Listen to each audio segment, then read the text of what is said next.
Waiting for YouTube to catch up. Is on. There we go. I do not like the new way that YouTube handles the live streams. It's annoying.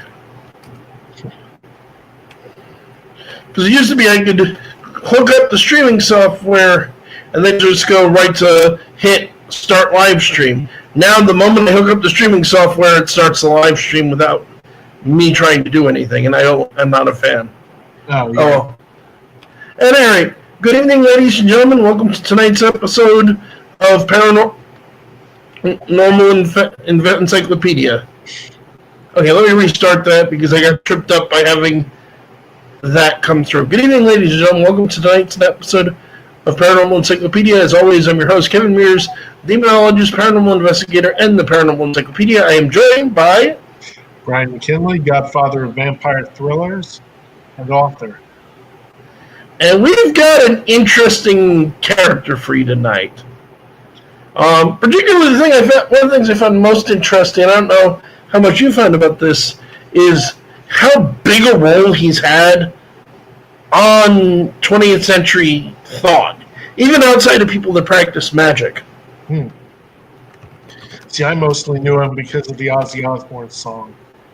That was my primary, that was really my primary touchstone as to who. Well, that's one of his influences. He's had a lot of influence on music, certainly. Ozzy Osbourne, for that matter, at least his image appears on the cover of the Sgt. Pepper Band album with the Beatles. Oh yeah, well, along with a lot of other people. True, but there are a number of other bands that did songs about him. Jack Parsons, for that matter, who was an important figure in the development of rocketry, was a devotee of his teachings. And we'll get into that, but there's a whole series about it that ran for 2 seasons that's available on CBS Live called Strange Angel. But everyone just bear with me. I'm just putting up the links.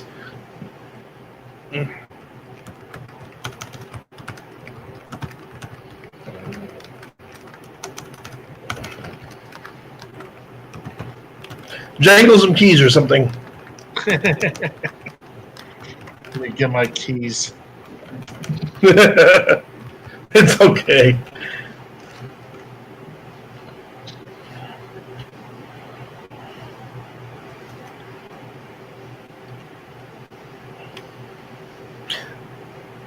But for those of you who are wondering who we're talking about, if you missed last week's stream, we are talking about easily the most infamous magician, occultist, mountain climber, and chess player of the 20th century, the man who described himself in the press as the Great Beast 666 and the Wickedest Man Alive, Aleister Crowley.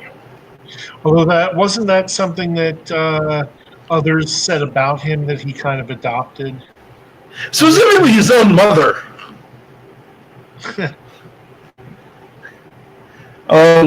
He was actually raised in a very religious, and welcome Roger 214 Dat, who's joining us in chat.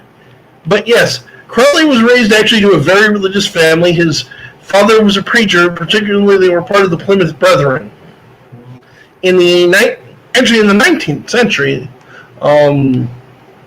and he was not a fan of, and hey, Lisa for Truth, but he was not a fan of organized. He very quickly became disillusioned with organized religion, particularly with Christianity, and that's why he split off on his own and started his foray into the occult and the paranormal and magic.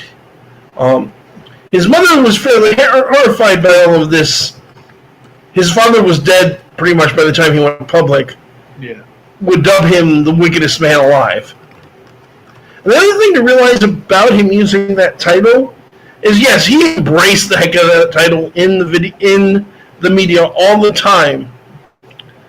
And thank you, Virgo, for sharing the video. She can't say, but she wanted to let me know she was thinking of us. As I said, I have a great stream. Thank you. We appreciate that, Virgo. We love you. Um, but he embraced that rebel, negative, evil figure that he cultivated it. But the reality is, he was also a giant troll. He didn't really think of himself as evil. No. He called himself evil to get attention. But let's see. On the basic biographical side of things, he was born in 1875, Edward Alexander Crowley. Then he would change his name to Aleister later. Yeah, the Irish version of Alexander. Yes, you're absolutely right. And he got interested in the occult relatively young while he was in college, and he joined one of the most influential occult societies of the 20th century, of the 19th century. And hello, Teresa Holt, Gulf City Pagan. We've got a lot of our longtime fans in here tonight. That's awesome. But he joined the Hermetic Order of the Golden Dawn. Are you familiar with them? Just by reputation. And Lisa, I'll get into that in a second. But yes, Crowley absolutely did believe in magic. He did definitely believe that it worked, largely if you believed that it worked, but he believed in it, he practiced it, he summoned spirits, he claimed to talk to his guardian angel and to various deities and figures of that. He absolutely believed in magic. But the Golden Dawn was a big movement in the 19th century. It was a quasi-secret society. I mean, it was pretty well known. Other famous members of it were William Butler Yeats, famous English poet of the 19th century. I'd be curious to ask Dacre's opinion on this, but there's at least rumors that Bram Stoker was a member of it as well. That'd be interesting to know. Yeah. But nobody's really sure on that as far as I know. It's something that they've debated. Certainly Crowley was a member for a while and then they kicked him out. Which is a recurring theme of his life. He's probably, if he doesn't hold the world record, he may be in the running for the world record for the person kicked out of various public institutions the most in his life, because he was one of the Hermetic Order of the Golden Dawn. He was actually very close with one of its major leaders, Mathers. They kicked him out for being too extreme. He joined the Ordo Templi Orientis. And part of the organization split off and went off on its own because they didn't like what Crowley was doing. He lived in Italy for a while. Benito Mussolini kicked him out because he thought he was too nuts. He lived in France for a while. They kicked him out because they thought he was a spy for the Germans. And this is like post-World War I, I want to say. It was definitely before the Second World War. Yeah. He may or may not have been a member of MI5 and MI6, British intelligence. And if he was, they probably also kicked him out. Yeah, that one I find, him as an intelligence agent, I find kind of the hardest to believe. See, I've heard two theories on this. One is that he was an actual intelligence agent, which makes a degree of sense. Because the thing to realize is he was despite how outlandish he was extremely intelligent. There's no denying that. Oh yeah. I mean, he was actually a champion mountain climber. He was part of the disastrous second attempt to climb K2, which is supposed to be the second most dangerous mountain on the planet to climb in Pakistan. And several of the people on that trip died trying to climb that mountain. Yeah. He was a grandmaster chess player before he gave it up to focus on his spiritual teachings. He was not a stupid man. And the other thing is, he did a lot of traveling. He traveled throughout Europe. He traveled in the United States. He traveled to Asia. Mm-hmm. He made a big, and I think to his credit, this is one of the things of, I'm not a huge fan of him for reasons that will become obvious the more we talk about this. But there's a lot about him I have to respect. And one of the biggest things is this guy was a highly respected mountain climber in the 19th and early 20th century, when mountain climbing was done in tweed jackets using very limited equipment. Yeah.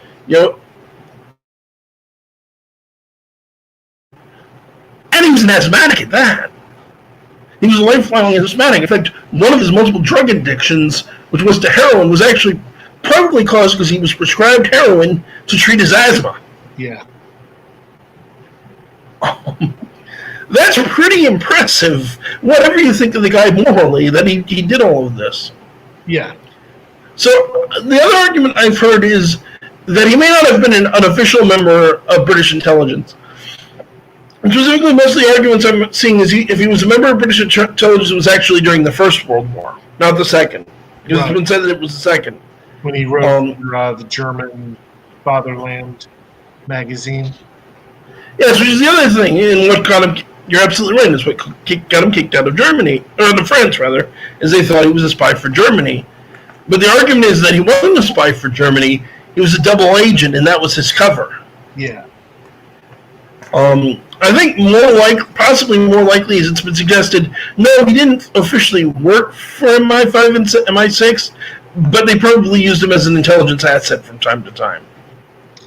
That seems the most likely to me. Yeah. If he had any involvement at all. I think he probably had at least some. Because I think he was sanctioning his lifestyle. Yeah, that would be why I don't see him being an official member, especially when you consider what happened to oh dang it, what's the guy's name? Alan Turing. Oh yeah. Because here's the other thing about Aleister Crowley that is no great public secret. The man was absolutely bisexual. Yeah, very open. And he encouraged it in his followers as well, and he pretty much demanded it of his followers. Yeah. He had multiple lovers through his life, both men and women. He wrote in his books about very hippie ideas of free love and having sex with who you want to have sex with and things of that nature. Which, by today's standards, aren't it's not that shocking to say, oh, there's nothing wrong with having sex with your own gender. In the in Victorian period up until 1947 when Crowley died, that would have been shocking. Yeah. I mean, Alan Turing, who was an incredible... I'm no expert on him, but he helped break the German codes during World War II. He was vital to the Allied war effort. He's one of the founders of computer science. And they forced him to become chemically castrated because he was a homosexual. Yeah. Which ultimately tragically led to the man's suicide. I don't see British intelligence at that time tolerating a flamboyantly, openly bisexual figure as an agent. Yeah, me neither. A useful source of information, certainly. Because the reality is, he was smart, he traveled everywhere, there were enough important and intelligent people interested in what he had to say that he probably would have been worth talking to him and getting his opinion and finding out what he had heard. Yeah, the claim, one of the claims is that he was discrediting the German propaganda by hyperbole and by being associated with it. That would actually be another thing I would say is disinformation is making them look stupid by a comparison. Yeah. Because when I say that Crowley was a troll, I don't just mean in the fact that he called himself the Great B666 and the Wickedest Man Alive.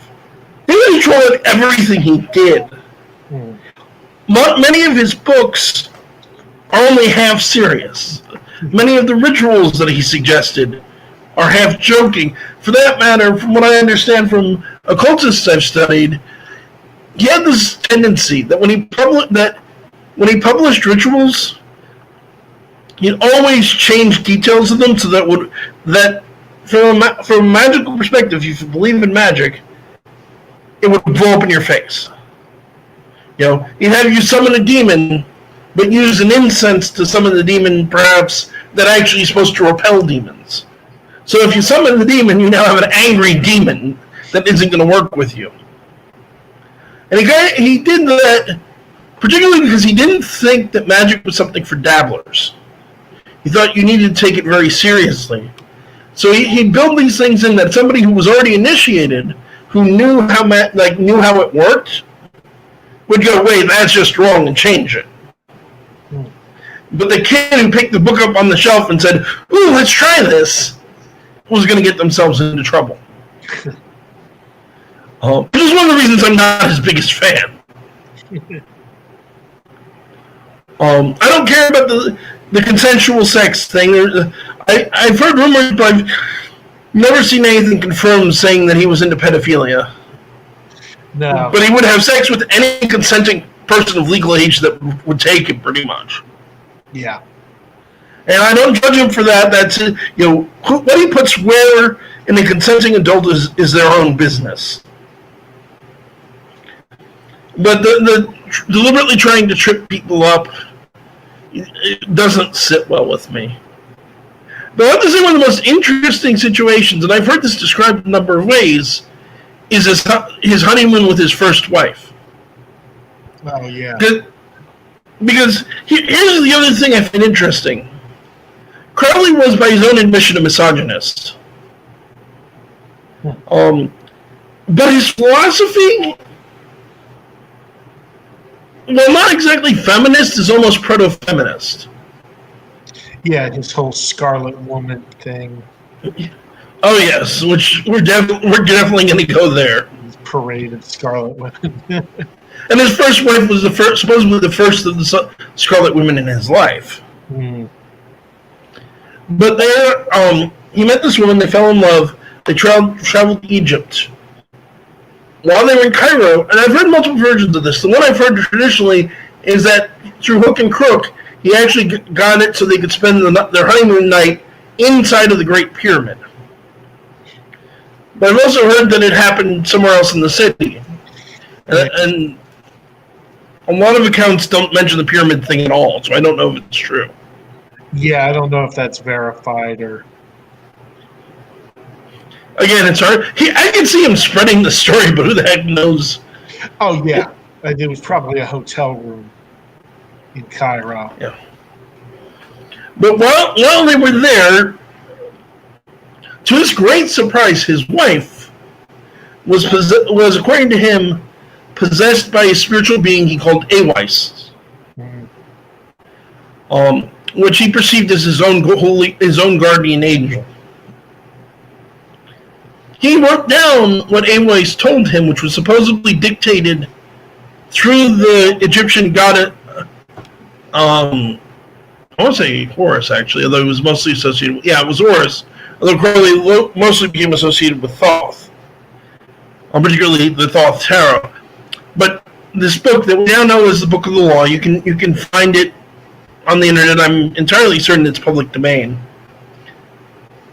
which is the beginnings of his Thelemic philosophy and the way that he saw the world. And this is also where probably his most infamous quote on moral philosophy ever comes from, which is, "Do as thou wilt shall be the whole of the law." And I have to apologize to you, Brian, because I made a mistake last week. Okay. And you were right. Because "do as thou wilt" is the whole of the law is only part of a quote. It's a quote mine. The rest of the quote is, the full quote is, "Do as thou wilt shall be the whole of the law, and love shall be the only law." Right. So what you're saying was accurate. Yeah. But what I was getting at was also accurate. There's a deeper reason why "do as thou wilt" shall be the whole of the law itself is not as immoral as people think it is. Right, because it's more about being true to yourself and your... Yes. Destiny. You found what I was getting at. Yes. To clue in the audience who might not know what we're talking about, Crowley believed in what he called true will. True will was less will as we think of it, and it was certainly not desire. It was more like your purpose, your calling, the great thing, your destiny, the great thing you were supposed to be doing with your life. So to Crowley, it was extremely important for each of us to understand that purpose that we all have, and then pursue it honestly and wholeheartedly. When he says, "Do as thou wilt," he means commit to what you're going to do, own what you're going to do, take responsibility for what you're going to do, and don't just act casually. Act based on your higher goals and your higher purpose. Right. which is, I think, a much fairer moral philosophy than just do whatever the way people misinterpret it, which is do whatever you want. Exactly. Which he never agreed with it. He wanted you to think about it. He wanted you to be sure. He wanted you to commit. Then of course it gets further when you get into and love is the only law. It's like no, it doesn't open the door to cruelty the way people think it does. And again, it's common to his entire philosophy. Let's get into this one now. So what did you find out about his parade of Scarlet Women? Too many to name. But the idea, well, how about what did you get into about the idea of the Scarlet Woman? That I thought I was going to ask you about to give more of a definition, because it was mentioned a lot, but it was not what's the word? They didn't explain the concept that well. That's fair. I had to do some digging to get into it, and I honestly think I only barely scratched the surface. But essentially, the Scarlet Woman was associated with the Horde of Babylon in the Book of Revelation. Right. But because again, Crowley had a different perspective on things. Particularly, he had a different perspective on Revelation. In fact, one of the thinkers, one of his followers I was listening to, seemed to think that we actually are. Crowley thought we already are living in the biblical end times, and his thought was about how to deal with the fact that we moved into this new age. Which is certainly this idea of that he was the prophet of a new age was a cornerstone of his beliefs. Yeah. But specifically with the Scarlet Woman, she is a prostitute. Let's be blunt. But she's not a whore in the traditional sense. One, she's a woman who's sexually free. She can have sex with whoever she chooses. And that's seen as a positive thing, and not a negative thing, not something to be avoided or shameful. And then, but to have sex with her, you do have to pay, but you don't pay in money, you pay in blood. And as part of this, because it's a big thing in all of Crowley's ideas, and it's why he also used and encouraged the use of various illegal drugs. It's the whole idea of getting outside of your own head, expanding your awareness, expanding your consciousness, and sex is being a way to do that. Each of his Scarlet Women, he saw as and they were his wives and some of his lovers, he saw as very important in helping him connect to these gods, like Aleister and Horus, and some of the other ones he would contact later, and helping him unlock the realities of his greater philosophy. But it was it's this, and for that matter, the Scarlet Woman in Crowley's mindset is also associated with Gaia, with Mother Earth. Okay. Which is interesting because to give it a Christian flair, the Whore of Babylon is a decidedly malevolent figure in the Book of Revelation. And both of them associate her with Babylon. But where he saw Babylon as this symbol of sexual freedom and enlightenment, the Bible saw Babylon as a symbol of the worship of demons. So the Whore was the one who was going to encourage the world to worship demons, to move away from the true God. It talks about all the leaders of the world having a relationship with the Whore. And the Bible talks about it in semi-sexual terms, although not directly, because Revelation isn't direct. But really, it's more of a symbolic idea. It's in most of the doomsday prophets, as it were, that I've read. The Whore is usually seen as a one-world religion. And this idea that we all have to join up in the great consciousness that supposedly Satanists are trying to work towards. It's often associated, for example, with the Roman Catholic Church. And not for nothing, the Roman Catholic Church often associates it with Protestantism as this false religion that will deceive many. But it will be one with the consider. And this, I think, is an excellent biblical separation of church and state. Is the Book of Revelations very clearly implies that the whole of Babylon will be deeply interconnected with world politics. So that's not a good thing. So this is not seen as a good thing in most interpretations of Revelation. But again, Crowley did see it as a positive thing. Things that other people call demons, he saw as angels or even gods. It was kind of his weird way of looking at things.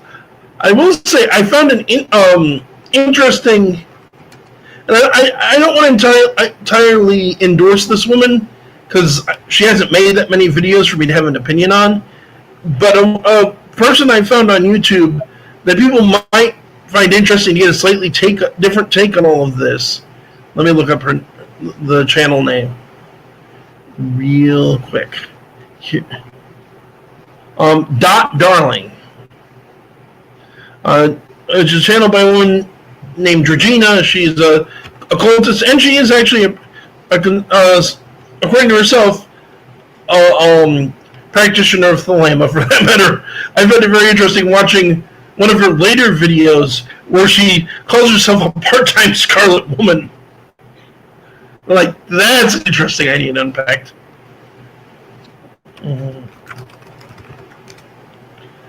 But I think one of the other things that's worth considering with Crowley is when we talk about this, he's very interesting. But I think to a lot of people who aren't in tune with the occult, as it were, he sounds like a nutball. Yeah. It's like, if you don't believe in magic, why should you care about any of this?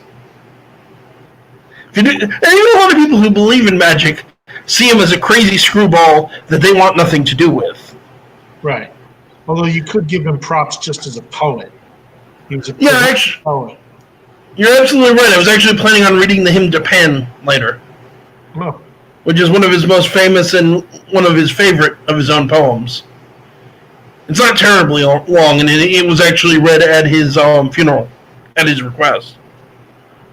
But the thing to realize, aside from the fact he was a prolific poet and author, he wrote fiction as well as nonfiction, is that his thinking, his way of doing things, did influence later people. We touched upon him very briefly at the beginning of the episode, but there's an important figure in the history of rocketry in the United States by the name of Jack Parsons. He was an American rocket engineer and a rocket propulsion researcher, chemist, and he worked with Caltech. He's one of the founders of the Jet Propulsion Laboratory and the Aerojet Engineering Corporation. He invented the first rocket engine to use a composite rocket propellant, and he pioneered the advancement of both liquid fuel and solid fuel rockets. So Parsons is a pretty important guy, historically speaking. He was a devout believer in Thelema. And he's a very interesting fellow. There's a series I also mentioned at the beginning of the show called Strange Angel, which is loosely inspired by his real life. And his relationship between his interest in rocketry and in the occult.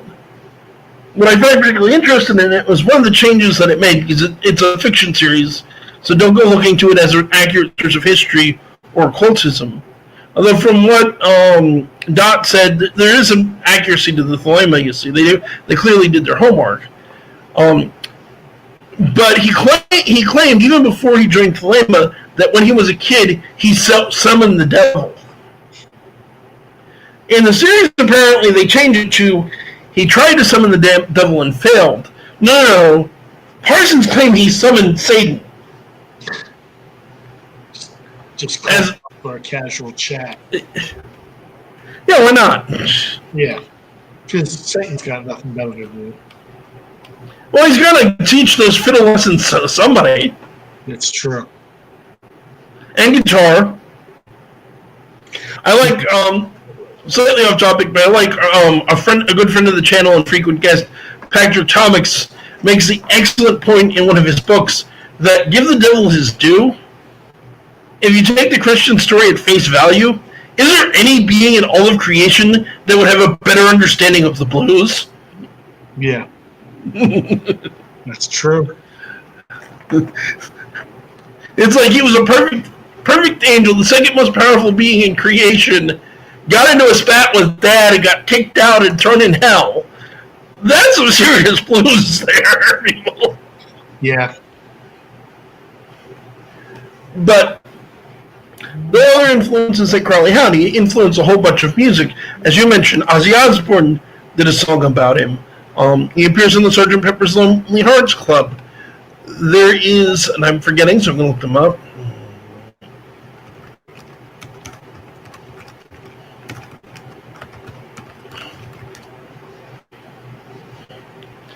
Jimmy Page of Led Zeppelin, because Led Zeppelin also had music based on his stuff.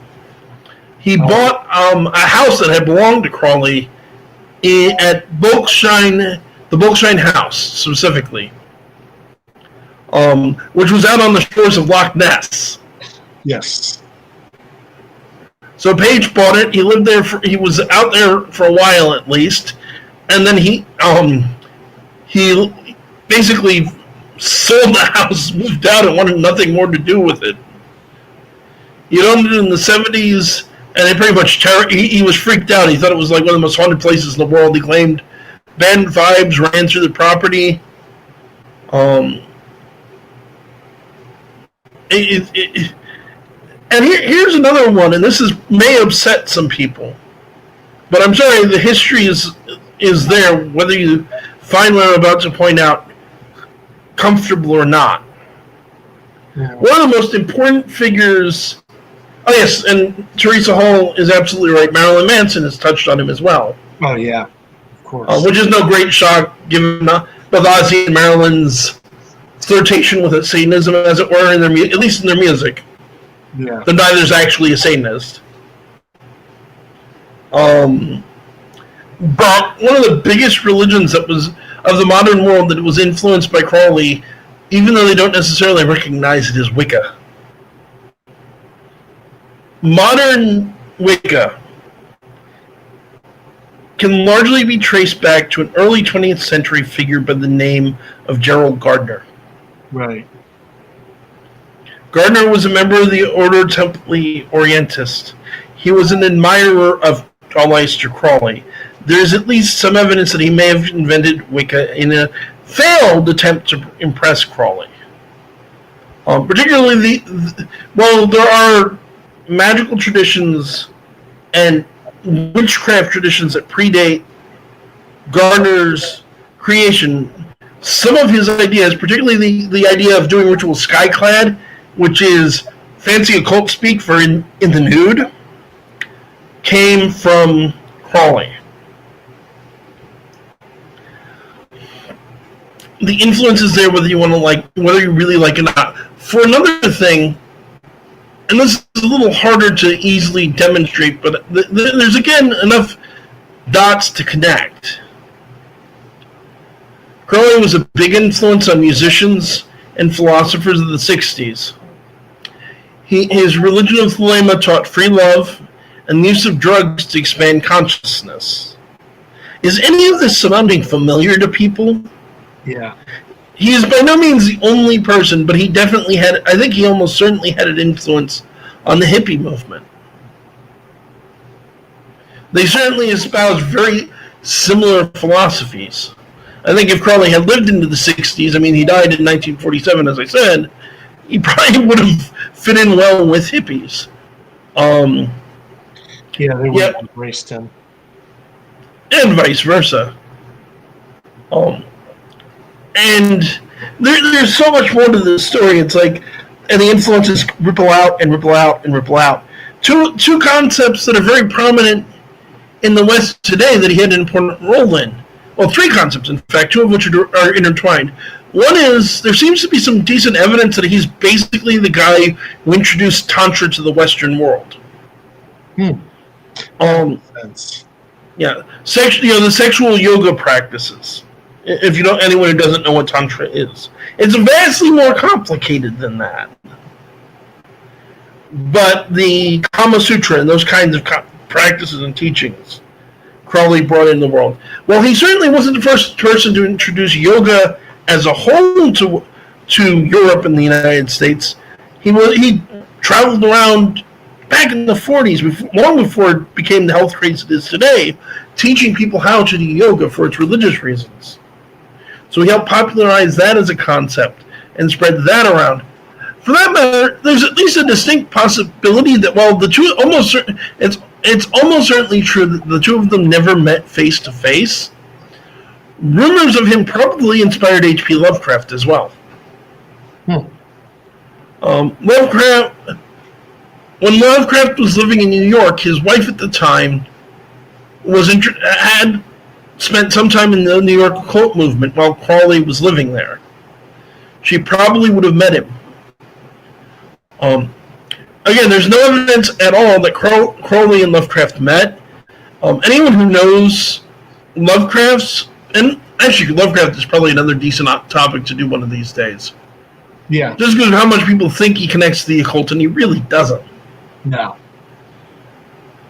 Which is also interesting just because of the fact that he was not, despite what people think, no, he did not practice magic, he was not an occultist, he was not a believer at all, he was very much an atheist. A number of his friends were occultists. Algernon Blackwood, for example. And a bunch of the other ones were very much into the occult. And we're close friends of Lovecraft. He almost never asked them for advice with stories. I know the one exception is there's a ritual he uses in the horror at Red Hook that is actually, in the story it's a ritual for summoning a demon. In actuality, it's based on a ritual blessing. Yeah. But because of that at least tenuous connection between Lovecraft and Crowley, Crowley's also been connected to the Necronomicon, Lovecraft's entirely fictional book of magic. Supposedly the Simon Necronomicon, which is the most famous of the various forgeries that have been published over the years, was in Crowley's hands at one time. If anyone doesn't know what I mean by the Simon Necronomicon, go to a bookstore, go to the New Age occult section, look for a small little paperback book labeled Necronomicon with a fancy circular pattern on the front. That's probably the Simon Necronomicon. Yeah, I've seen that one. Yeah, it's pretty well known. Certainly, for that matter, while it's inaccurate to say that it is inaccurate, despite what a lot of people think, it's inaccurate to call Crowley a Satanist. Yeah, he wasn't really that. A hedonist, yes. A hedonist, yes. A black magician and a follower of the left-hand path, certainly. I mean, he according to him, he summoned demons and would set them on his enemies. During his fallout with the Golden Dawn, there's an infamous series of stories that appeared in the news of how Crowley and I want to say Matthews, I could be wrong, but one of the leaders of the Golden Dawn he had a falling out with had this huge magical duel where one would send 1,000 succubuses against the other, and the other, in retaliation, sent psychic vampires to attack, and back and forth. Which I think very much is an example of Crowley's tendency towards theatrics more than any serious, and probably the other guys as well, than any serious attempt to claim he was summoning demons. But there are certainly other stories in his own works that seem to suggest at least that he did it. But again, he didn't worship them. His religion is more of an amalgamation of a weird form of paganism, hedonism, and other things. Regardless, I think it's fairly clear his ideas were an influence on Anton LaVey. Oh, yeah. Definitely. Yeah, which is why, yes, he's associated with Satanism, though he himself doesn't deserve the title of Satanist, nor does he the arguably more accurate title of devil worshipper. that wasn't his thing. Everything I know of Crowley, I don't think he'd ever have accepted that much authority being put on him by somebody else. He was too independent. And for that matter, he's influenced a lot of horror as well. There's a famous novel and a movie that was based on it. The movie is particularly interesting because it's one of the very few examples where Christopher Lee plays a hero. Oh, The Devil Rides Out. Yes. Which is about a satanic cult that's trying to summon Satan and practice human sacrifice, and Lee's character gets involved. And the guy who wrote it was at the time considered one of the foremost experts on actual occult practice. But Moncada, the villain of that movie and the novel, is admittedly based on Aleister Crowley. Yeah. The movie came out long after Crowley died, but I think it's safe to say Crowley probably would have approved. Because again, he was that kind of character. He absolutely understand. I'm sorry, go ahead. I said no such thing as bad press. Yes, that's exactly what I was about to say. You and I think alike. It's like he understood there's no such thing as bad press. And besides, he just ran it. He was evil. He ran with it. And I think there's a lot of flaws in his. I think there's a lot of flaws in how he lived out his philosophy. Certainly, he suffered for it. He was a drug addict. Yeah. Of multiple drugs. One of the more prominent being heroin. Again, Lisa, that is a very good question about if I believe time loops exist or not. I don't know if I believe time loops exist or not. Lisa, that's a very good question if time loops. I couldn't resist a little bit of a joke. I don't know if I believe in them or not. I've never experienced one that I know of. But I've read enough of first and second hand accounts that suggest it. Maybe. I'm always very hesitant to dismiss an idea out of hand without a really good reason. I mean, I have on the past on the show, and I've done it in comments, mocked the whole Mandela effect, but I mocked the Mandela effect because we know what causes it. There's no mystery there. It's just that people don't want to accept the idea their memory isn't as reliable as they want it to be. But there's a lot of other things, particularly that I don't know. I mean, that for one thing, that's the sort of thing I'd really want to ask a physicist, particularly a quantum physicist, about before I pass judgment. But let's see. I'm looking up if I'm going to read it, I should look up the hymn to Pan so I can read it. I want to say it's one of the less overtly sexual things he wrote. Because there's a few things the man wrote that I would not read on the channel because YouTube would have a field day. Yeah. I would consider doing a show on time loops, Lisa, but I need to do a lot more research. I just don't know enough about the subject. But that's something we can talk about later, Brian. See what you think. But here we go. I got the poem. So I want to give folks an example of one of the things Crowley wrote. It's a slightly long thing, but I think it's sort of interesting and it's worth giving a look. It's found in the Equinox, which is a occult magazine that Crowley himself published, Volume 3, Number 1, from March of 1919. This is what's called the Hymn to Pan. It's a poem that he wrote. It was read at his request at his funeral, or at least in part at his funeral. Thrilled with loathsome lust of the night, oh man, my man, come careening out of the night of Pan, Io Pan. Io Pan, come over the sea, from Sicily and from Arcady, roaming as Bacchus with fauns and pards, and nymphs and satyrs for thy guards. On a milk-white ass, come over the sea, to me, to me. Come with Apollo in bridal dress, shepherdess and pythoness. Come with Artemis, silken shod, and wash thy white thigh, beautiful God. In the moon of the woods, on the marble mount, the dimpled dawn of the amber fount. Dip the purple of passionate prayer in the crimson shrine, the scarlet snare. The soul that startles in the eyes of blue to watch thy wantonness weeping through. The tangled grove, the gnarled bole of the living tree that is spirit and soul. And body and brain come over the sea, Iopan, Iopan. Devil or God, to me, my man, my man. Come with trumpets sounding shrill over the hill. Come with drums low muttering from the spring. Come with the flute, come with the pipe. Am I not ripe? I who wait and writhe and wrestle with air that hath no bows to nestle. My body weary of empty clasp, strong as a lion, sharp as an asp. Come, oh come, I am numb with the lonely lust of devildom. Thrust the sword through the galling fetter, all devourer, all begetter. Give me the sign of the open eye, and the token erect of thorny thigh, and the word of madness and mystery. O Pan, Iopan, Iopan, Iopan, Pan, Pan, Pan. I am a man. Do as thou wilt, as a great God can. O Pan, Iopan, Iopan, Iopan, Pan.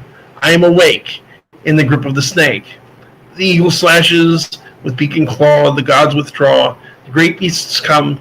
Iopan, I am born to the death of the horn, of the unicorn. I am Pan, Iopan, Iopan, Pan, Pan. I am thy mate, I am thy man. Good of thy flock, I am gold, I am gold. Flesh of thy bone, flower of thy rod, with hoofs of steel, I race on rocks. Through the solstice stubborn to equinox, and I rave, and I rape, and I ripe, and I read, everlasting world without end, mannequin, maiden, man, in the light of Pan, Iopan, Iopan, Pan, Pan, Iopan. That would be the hymn to Pan, written by Aleister Crowley. And welcome to the chat, Kimbles.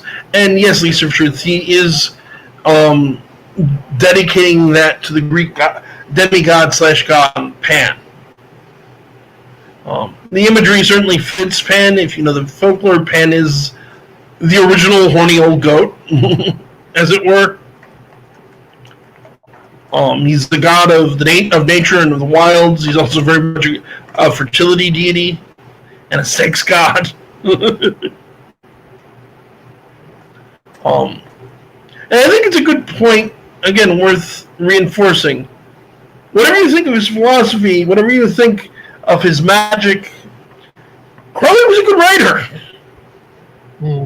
I kind of like that poem. The imagery isn't terribly subtle at times.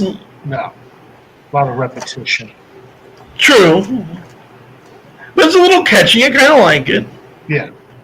It's fun. I'm not saying it's like one of the greatest works of English literature. Not even close. No. But it's not a bad poem. It's kind of fun.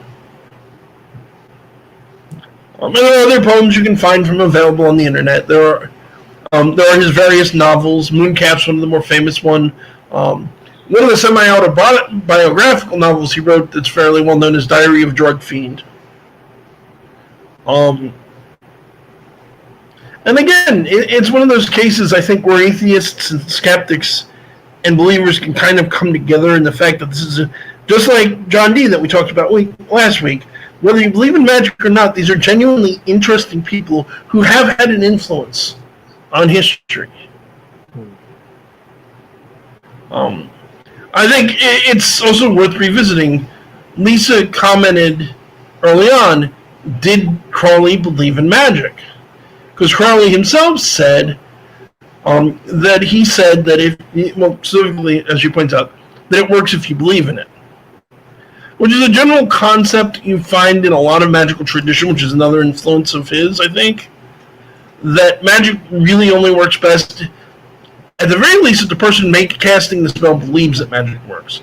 If you're an atheist, if you're a skeptic, if you don't believe that any of this stuff does anything, probably nothing's going to happen.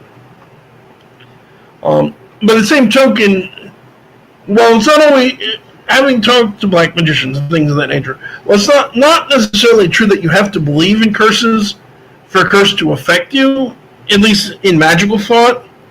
If you do believe in them, it gives the curse more power. And from a psychological perspective, curses, if you believe that you're cursed, you're cursed. Your health will fail. You'll have other kinds of issues just by the power of that belief. It isn't even necessarily a supernatural or paranormal or preternatural effect. It's what's called psychosomatic illness or psychosomatic death. What we convince ourselves of in our own minds is at least as important as what's objectively true. You see this, for example, in hypochondriacs and Munchausen's. People may often think of Munchausen's as Munchausen's by proxy, where you make your kid sick so that you get more attention. It's not always that. Sometimes there's also just Munchausen's, which is when you make yourself sick to get attention. Yeah. And I am not a psychologist or psychiatrist, so I can't get into the complexities of why people do that very deeply. Beyond that, it's usually a matter of if they want to usually their explanation I've seen is either someone gets sick and notices how everybody pays more attention to them, or sees themselves, their kid, or someone else's kid gets sick, and how much attention gets heaped on that person. And they seek to reproduce it. What's really interesting to me about this kind of thing psychologically is that particularly with true hypochondria, when you become convinced that you are sick even though you are not, you can start to run a fever. You can get the sniffles, you can cough, you can get physical symptoms of a disease you don't have just because you are so convinced that you have it. Yeah. This is pregnancies. Another excellent example of the point. And there are studies that have been done. You can look it up. It's colloquially referred to as voodoo death. It's also sometimes called, more technically called psychosomatic death. People, particularly in primitive countries, and God, I hate making that claim. I hate labeling things primitive. I think it's entirely too condescending. But people in primitive countries that believe in magic, there are cases where otherwise healthy people have grown sick and died quite rapidly after finding out they had been placed under a curse by a witch doctor. You don't have to accept the existence of magic to believe that happens. It's a psychosomatic effect of the fact the person believes so strongly. Their immune system shuts down a little because they're not. You also see the reverse of this sometimes in cancer patients and people with very serious illnesses. And that whole idea that they have to keep fighting. And that psychological will to beat the disease actually has an effect on the body and in the immune system. I don't know what all of the chemical explanations for it is, but as far as I know, nothing I'm saying is magic. This is all understood functions of brain process in body chemistry. But it is extremely interesting to me that Crowley was right about this, whether you believe in magic or not. Magicians are right about this, whether you believe in magic or not. What you believe shapes what is real, more so than what is objectively true, in many ways. And just think about that. Is the world flat? No rational person on the planet thinks that the world is flat. Sure, lots of irrational people do. But to people who truly believe the world is flat, everything in their life is filtered through that belief. They don't believe in rockets because you can't possibly escape the dome that exists over our flat planet. Or even if you could, you know they can't be true because otherwise they'd show the flat disk everyone expects. You know, I mean, they don't even need a lot of. I think even a lot of times, they don't need someone to feed these excuses to them. Their brain is ultimately going to conclude that has to be the case, just because otherwise it would challenge their core belief. And the other thing to consider with Crowley's perspective on magic is not everything that Crowley saw as magic is what people think of as magic. He defined magic as the art and science of causing change in conformity with will. So certainly, casting a spell is magic. And his spells are not like modern Wiccan spells where you light some incense, say a quick prayer, and change the world. To do a Crowley type of spell, you did ritual magic, which means you waited till the stroke of midnight on Thursday when Mars was in ascension, draped in red robes with a big ass sword over an altar to cause this effect that you wanted to happen. It is a very ritual, precise kind of magic, an offshoot of what's known as Hermeticism, or a much older offshoot of Jewish magic, which is known as Kabbalah. Yeah, he was a big believer in the scientific method. Yeah. And that's the other thing as well. He saw science as a form of magic. He saw art potentially as a form of magic. Whenever you were making changes in the world in conformity with your true will, this sense of purpose that we talked about earlier, he saw that as an act of magic. It didn't require. He believed there were supernatural forces in the world. He was very clear about that. He spoke in his writings about communicating with this being, his holy guardian angel, this being he called Awais. And he's very clear that he was certain it was an external being speaking to him, not just part of his own consciousness or subconscious. But you could potentially believe in not believe in occult magic at all, and still largely share his perception of magic because of the fact he applied the term more broadly than just the occult things that we think of. And I think there's some truth to that. That just think about history. The roots of chemistry and medicine are in alchemy. The roots of astronomy are in astrology. The roots of the scientific method are also in alchemy. I mean, the Bacons, the philosophers that first started to codify the scientific method, were alchemists, were magicians. The magic and science aren't always as separate as people think. The perfect example of this, and I'm sure you know it, Clarke's third law. You know the Clarke's third law, Brian? No. Oh man, as a writer and a gamer, you should know this. Arthur C. Clarke, one of the most respected science fiction writers of the 20th century, and probably of all time, Right. proposed what he called various laws, most famous of which is Clarke's third law. Clarke's third law is that any sufficiently advanced technology is indistinguishable from magic. Yeah. Okay, I was familiar with that. I just forgot that it was called Clarke's third law. Fair enough. That's why it's like, you're too smart. I didn't really believe you hadn't heard of it. You just didn't know that's what it was called. Yeah, I forgot. I'm betting most of my listeners have heard of it too because we have smart listeners. Yeah. And just again, you may not know the title, and that's fine. But think about that for a minute. If I went back to 5th century England, BC or AD, it doesn't matter. Open my hand, produce a small cylinder from which fire sprouted that I could turn off with the flick of my thumb. They'd have called that magic. Yeah. If I did that today, they'd call it a lighter. Yep.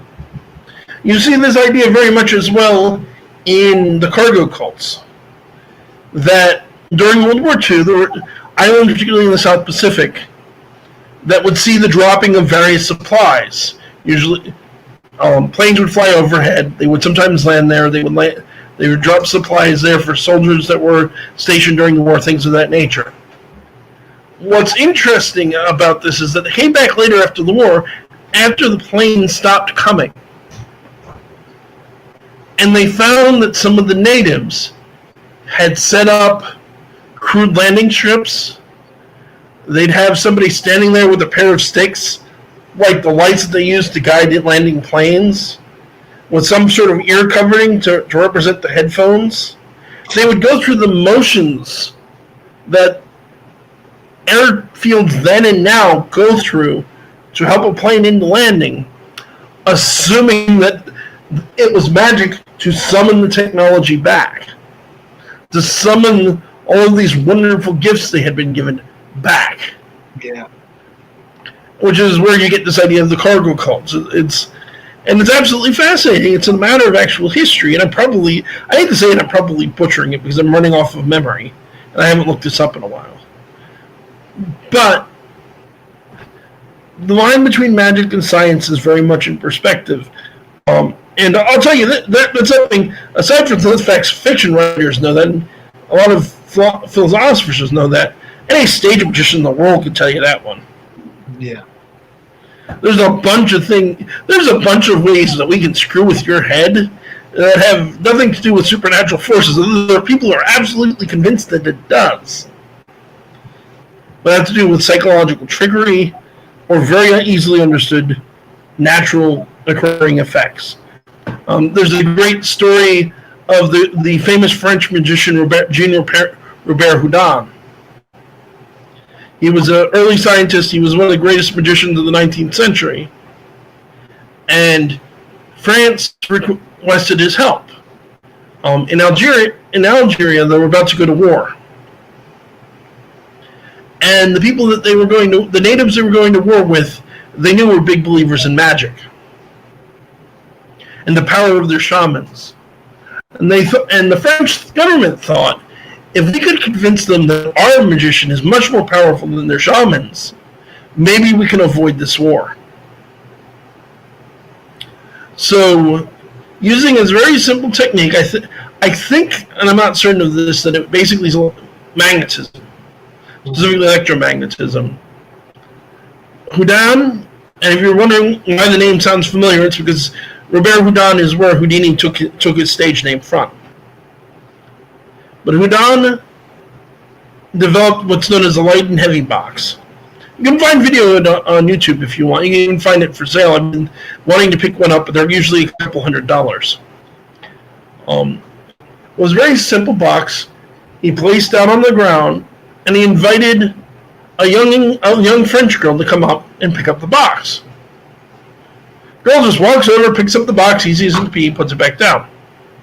Then he turned to the warriors assembled, invited the strongest of them up on stage, used his hypnotic magical powers to sap the warrior's strength, invited him to pick up the box. Couldn't budge it. Mm-hmm. Little girl could pick up the, still, invite the little girl back. Little girl picked it up easy.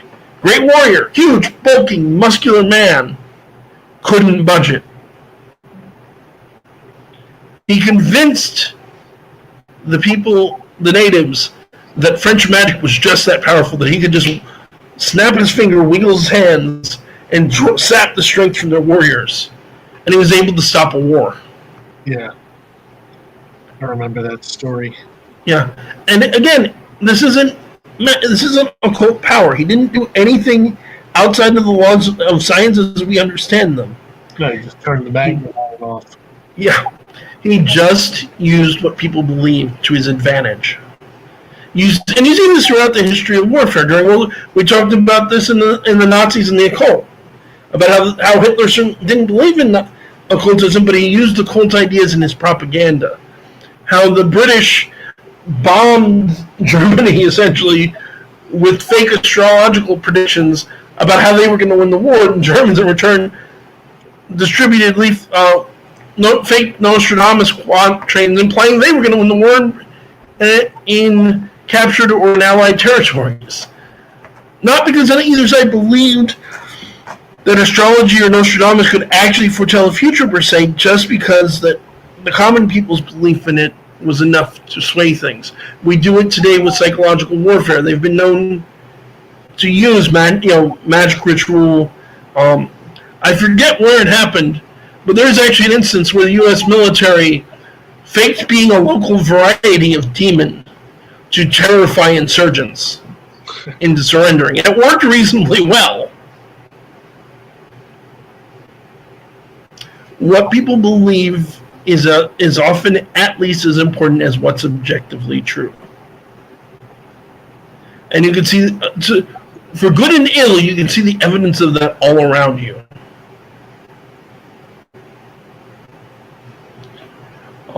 This has been, I hope you agree, but I definitely think this has been a fun episode to do. Yeah. He's an absolutely fascinating character. Yeah. And I encourage our listeners, go out and check out some of his stuff, see what he has to say. It'll probably shock you a little, because that was his thing. But I think you'll find something interesting. You'll find at least some curious philosophical perspectives.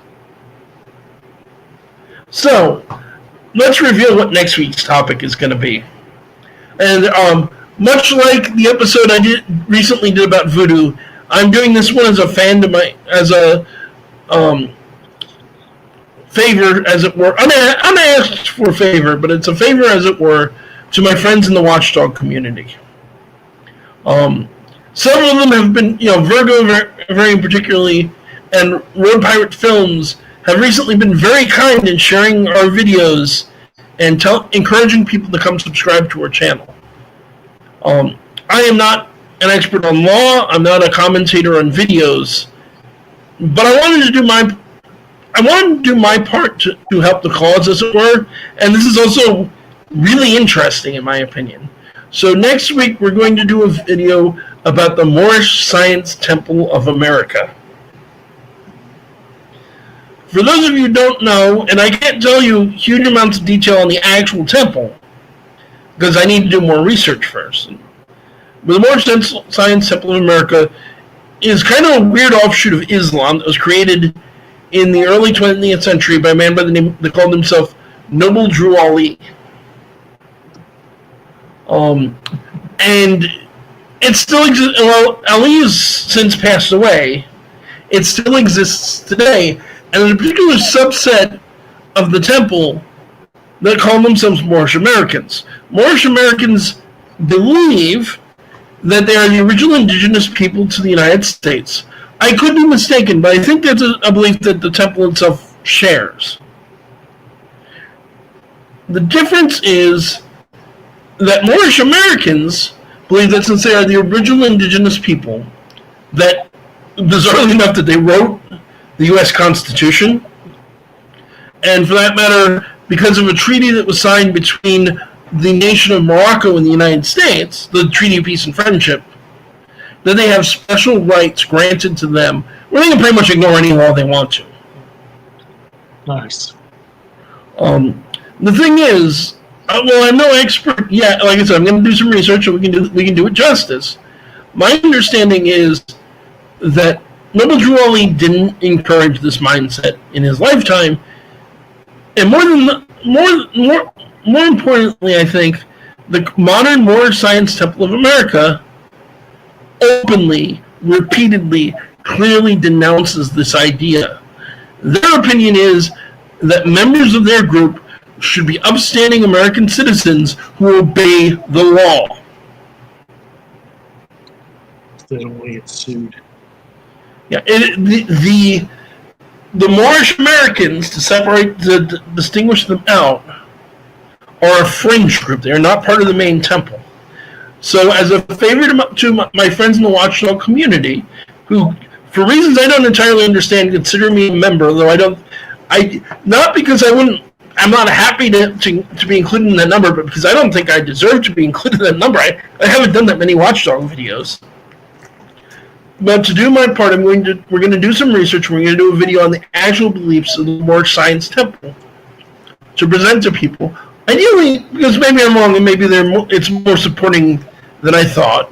But ideally, my intention is to show how wrong these screwballs are in thinking that this religion supports all of their crazy ideas. This is another undeniable example of, shots are going to be fired against Devon Bay, who was the target of the Voodoo video that I did, who was a complete nut job, who just both agreed to and committed to doing a debate against two different members of the Watchdog community. And in his offense, it was a 2-on-2 debate, two Moors against two Watchdogs, and then he backed out of it and decided he's not going to do it unless they pay him $500. So this is kind of another video in honor of him, and I also think it's a fairly interesting topic. This isn't an unusual religion. I actually heard about it maybe a year before I first started hearing about the Watchdog community from a book that I'm currently listening to again called Occult America, which is about the influence of various occult groups on American history. And they get brought up briefly. And there's some interesting stuff in there we'll probably get into over time as well. I wouldn't mind, for that matter, trying to get the author of that book on. Oh, that reminds me, there's something else I should comment on. So when we did the Nazis in the Occult video, I talked a lot about a book called Hitler's Monsters. I reached out to the author of Hitler's Monsters to invite him to come on for an interview. Oh. He declined. He was actually very kind and got back to me within a couple of hours, which was really impressive since I emailed him on a Saturday. But while he was appreciative of the invitation and appreciative of the fact that I complimented him because I still think it's an excellent book, he declined mostly because he's already done a whole bunch of interviews on the book, and he wants to move on to work on new projects. I don't fault him for that in the slightest. That's totally cool. I still think people should read his book. It's a good book. But he didn't. I wanted to particularly bring this up with you on the line because I asked him about my idea about the werewolf-vampire connection. Oh, yeah. I'm not sure I agree with him the more that I've thought about it, but he doesn't agree with me. Okay. Because the point that he makes, and it's a fair point, is that connection and the use of the vampire symbolism is really obscure, even among people that have studied the occult aspects of the Nazis. He just doesn't think that would have had that much influence on culture. The only counter... I'm sorry? I can agree with that. Yeah, it makes sense. The only counter that I can think of is that when you think of the films and the horror and the thinking of Germany in the 1920s and 30s, we know that it actually had at least one other idea that fits into this time period had a profound influence on how all of culture sees vampires. Because it was Murnau's film Nosferatu that invented the idea that sunlight kills vampires. Yeah. And I mean, particularly at one time, that idea became far more prominent than the rise in popularity of the movie Nosferatu. Because you got to remember, at one time Nosferatu was ordered destroyed and every copy burned. Yeah. I mean, I was talking about it with my fiance at one point, and she was surprised. She had thought she had heard that it was a lost film, and it's like, no, it's entirely intact and available. Yeah. And if you haven't seen it, go watch it. It's an amazingly good, especially for a silent horror movie. It's an amazingly good vampire movie. It is. It holds up. I think, in my opinion, it holds up pretty well even today. It does. Yeah.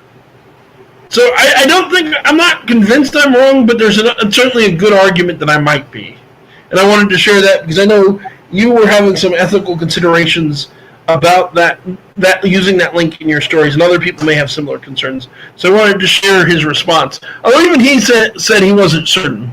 Okay. His thought was that probably not, just because of the obscurity. Do you have anything you want to add, Brian? You got anything going on in the near future? No, nothing. Nothing professionally. Yeah, unfortunately, things are still kind of shut down, aren't they? Yeah. Actually, there's something else I can add for those who aren't aware. So 2 years ago, I had this bright idea to start a second channel called Grumpy Old Gamer. Because I am 44, and I started playing Dungeons & Dragons when I was 13. I started playing Nintendo within the first year or two when the original Nintendo Entertainment System hit the market. I'm a nerd. I'm a geek. I've talked about that many, many times on this channel. And I have a whole bunch of geeky, nerdy things I want to talk about. But they don't really fit this channel is about the paranormal. I don't mind incorporating geeky elements when they intersect, but it's not really a geek channel. Or it's not really a gamer geek channel. Because I think it's entirely fair if people want to call me a paranormal geek, because I am. Fair. So I started a new channel called I did one video 2 years ago and then ignored the channel for 2 years. And then just last night, I did a new video called Episode 1, where specifically I talked about one of the most popular arguments among old school gamers of all time. What famous fictional character fits into what Dungeons and Dragons alignment? Oh, God. Yeah, it was fun doing that by myself, because that way nobody gets to argue and contradict me on air. And yes, I made the obvious joke, I am right, you may not contradict me. Yes, and then of course and the obvious, yes, obviously, feel free to tell me where you think I got it wrong in the comments. But it should be a lot of fun. It's going to be a lot more laid back than this channel. I'd expect one video a week on there, one video a week in here. I've already got the next 2 or 3 episodes of that figured out. So go check that out. Grumpy Old Gamer here on YouTube.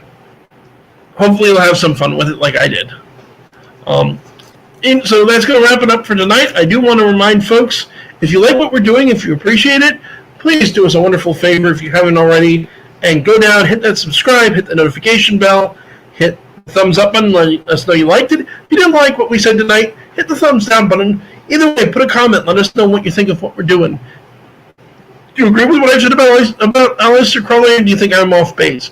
Feel free to correct me. I'm hardly an expert on the man. Also, please, if you have a couple of bucks. If you don't, we understand times are tight right now. No shade if you can't do it. If you have a couple of bucks, consider going to our Patreon, patreon.com/demonology.